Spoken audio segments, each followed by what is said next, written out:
all of those exhaust gases. Heard of carbon monoxide poisoning from leaving on stoves and stuff like that.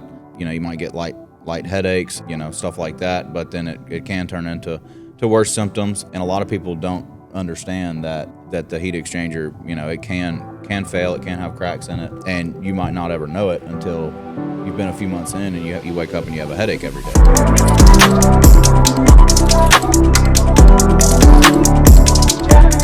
So how does carbon monoxide get in the house, and what are signs that we look for when we're trying to diagnose a leak of carbon monoxide?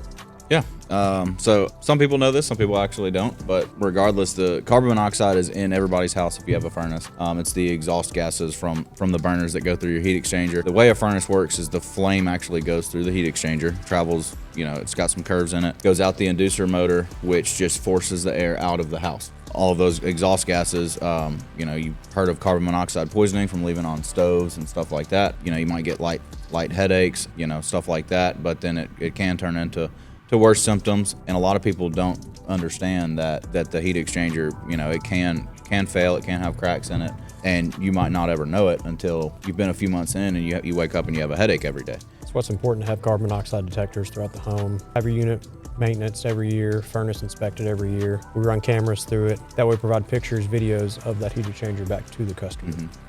So. Yeah, that heat exchanger, as metal expands and contracts, and so as you heat it up, every time your furnace comes on and then it shuts off, then it comes on and shuts off. It does that several times throughout the day during the winter time, and every time that metal expands and contracts, and so there's different cracks, or there's different seams along the heat exchanger, and every brand is a little bit different, but the different seams can start to just expand and contract, and over time that will open up a little bit and leak a trace amount of carbon monoxide into the home.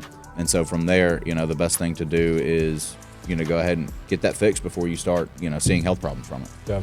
One thing that we see in my neighborhood a lot, and I've talked to a lot of friends about it too, is that you get dirt daubers and wasp and different type of stuff will fall down the flue over the year. And that induced draft motor will get clogged up, burn up an induced draft motor to where it's not pulling that out of the heat exchanger and blowing it out of the flue, out of the house.